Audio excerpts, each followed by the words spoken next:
If you do not have clear goals for your life, you are condemned forever to work for those who do.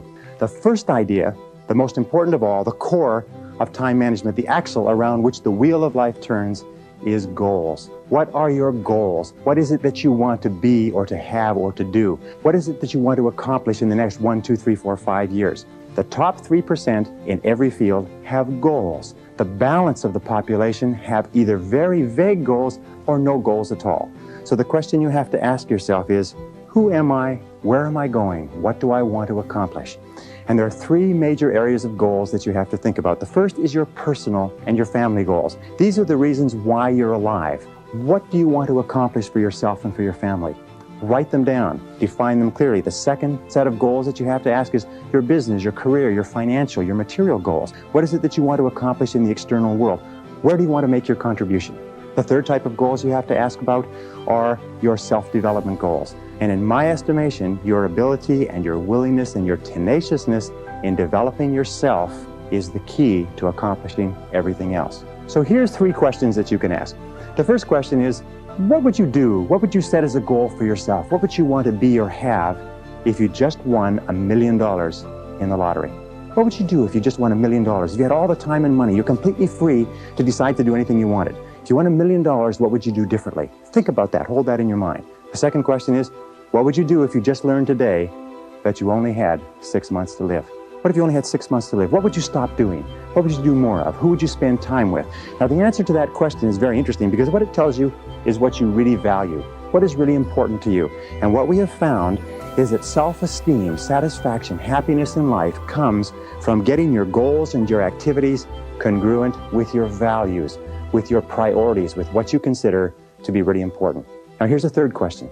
The third question is, what one great thing would you dare to dream if you knew you could not fail? If you knew beyond a shadow of a doubt that you could not fail, what one thing would you set as a goal for yourself? Because sometimes answering that question will tell you the one thing that you've been put on this earth to accomplish. One final point with regard to goals is that goals must be in writing. You must write them down, you must rewrite them, you must define them, you must redefine them. The top 1% of successful people in every area have very clear, specific, written goals. And most of them carry their goals around with them. So let's go from goals as the core of success to point number 2, which is organized plans of action. In an interesting study, or a variety of studies that have been done, they've come to the conclusion that organized plans of action are the key to all success. In fact, action without planning is the cause of every failure. Action without planning is the cause of underachievement. Action without planning is the cause of frustration, time wastage, anxiety, stress, and lack of success in life. So organized plans of action are critical. Now, what is an organized plan of action? An organized plan of action is where you take your goal, you take your objective, and you write out every single step that you're going to have to follow in order to accomplish that objective. You write it out and you list all those plans of action, all of those different activities, and you organize them together into a plan that you can then implement on a day-to-day basis. You decide which has to be done first and which has to be done last, which is more important, which is less important. In fact, the ability to set goals and to create plans for their accomplishment is the master skill of success. If all you learned in life, all you learned in school, was the ability to be a continuous goal setter and a continuous planner, day and night, planning, organizing, planning, writing, thinking about what you're trying to accomplish, you'll accomplish more in a year or 2 years than most people accomplish in 10 years or an entire lifetime. It has nothing whatever to do, by the way, with your intelligence. It hasn't anything to do with your education. You know, half of the best educated people in the country are working for people who didn't finish high school or didn't finish college. You see, in life, it's very simple. Either you are working toward the accomplishment of your goals or you're working toward the accomplishment of other people's goals. Very important. Overcoming procrastination is absolutely critical, but there's 2 kinds of procrastination. There's positive procrastination and negative procrastination. Positive procrastination is when you procrastinate on doing low priority tasks. It is when you procrastinate on doing things that do not contribute very much to your major goals. Negative procrastination is when you procrastinate on what is called your most important tasks. Now, there's an interesting point, is that their tasks are either urgent, which means they have to be done now, or they are important, which means they don't have to be done now, but they have a very high impact on your future. We have a natural tendency to always do what is urgent rather than what is important. Important tasks are seldom urgent. and urgent tasks are seldom important. So you overcome procrastination with a very, very simple method. It was developed by W. Clement Stone when he was a young man. He built a fortune of $500 million, and this is one of the central principles of his life. It's simply this. Every morning when you get up, say over and over to yourself, do it now, do it now, do it now, I do it now. Do it now. Whenever you have this tendency to procrastinate, program your subconscious mind with this automatic conditioned command, do it now, do it now, do it now. The key to overcoming procrastination is to develop a sense of urgency. Be the kind of person who gets things done quickly. Be the kind of person who launches fast on a task. One of the ways to launch fast on a task is to take the task and break it up. Take your task and break it up into small pieces and to do one piece at a time. Say over and over to yourself, do it now, do it now, do it now. Do you know that less than 2% of the population have a sense of urgency, and that there's not an example of a successful person anywhere who does not have a sense of urgency? That if you just develop a sense of urgency, when somebody gives you a task, that you get on it and do it fast, that alone will move you into the top ranks in a very short period of time. The magic word in time management is no. Learn to say no to activities, tasks, responsibilities, and obligations that do not contribute to the most important goals that you have set for yourself.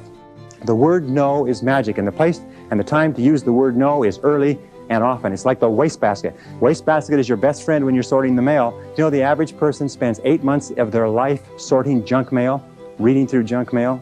Absolutely phenomenal recent study.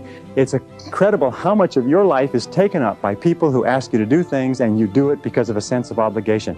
Let me tell you, as I said to you before, most people do not value their time, so they don't value yours. Now, how do you deal with a person who you know, who you like, who you respect, who asks you to do something? Very simple.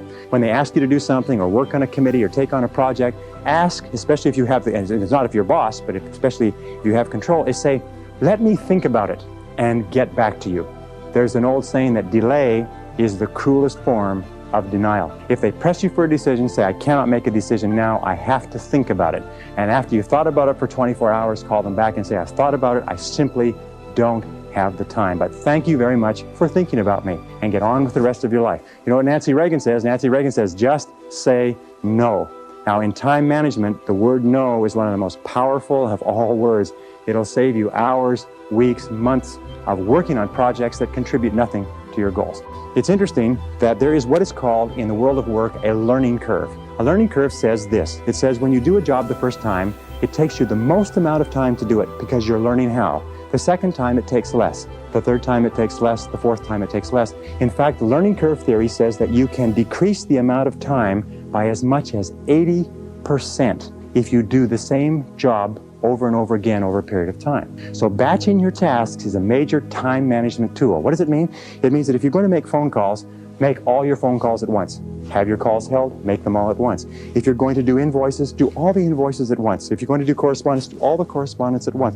If you're going to read and catch up, read everything at once. It's been found that if you do this on a regular basis, you'll get so much more done by doing it and concentrating on batches of tasks than if you did not. So batch your task whenever you possibly can.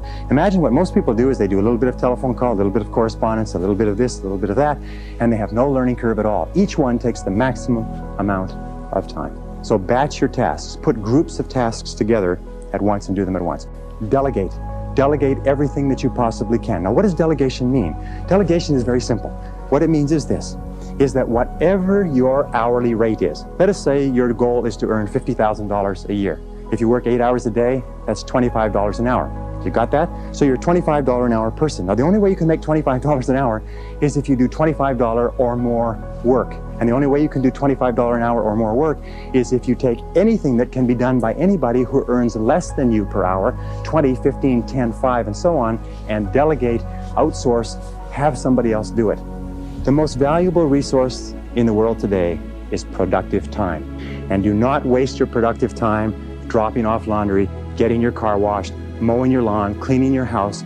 Do not waste your productive time doing things that you can hire people to do for $5 or $10 an hour. Use your productive time on tasks that are more expensive, of higher value. Delegate everything that you possibly can. In fact, its general conclusion is this, is that if you cannot delegate, if you cannot get other people to do things of lower priority for you, you cannot grow, you cannot develop, you cannot be successful. You may be successful running a shoe shine stand, but that's about the limit of it. Delegation requires one key word: clarity. Clarity. The reason people don't delegate is because they've delegated and other people have dropped the ball. But the major reason why people don't fulfill the tasks that you've given to them is because of lack of clarity. So when you delegate, here are the keys. First of all, think through what you want done. Write it down. Second of all, pick the right person to do it. Don't give a major task to an incapable person. Third of all, make it crystal clear what you want done and when you want it done. And fourth of all, check, review, inspect, keep on top of it to make sure it is done on time. Never assume that anything will be done on time. I read something years ago, a great sign. It said that assumption lies at the root of all foul-ups. Never assume that anybody or anything will be done on time unless you check on it yourself. Now here's a very simple system that you can use. It is the ABCDE method. A is the things that you must do, top priority. B is the things that you should do, second priority. C is the things that would be nice to do if you've got all your A's and B's done.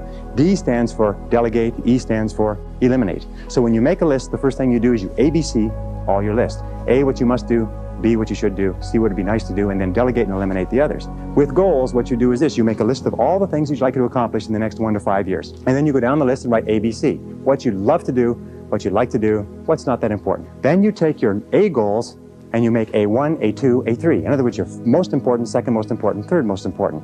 Then you take those A goals, you transfer them to another sheet, and you make a list of all the things you're going to have to do to accomplish your goals. Then you ABC the list, and you say, what are the things I have to do, what are the things I should do, what are the things that would be nice to do to accomplish my goals, and then you put those into the goal list, and then you structure and schedule what you're going to do and implement. This is called the 6-step method.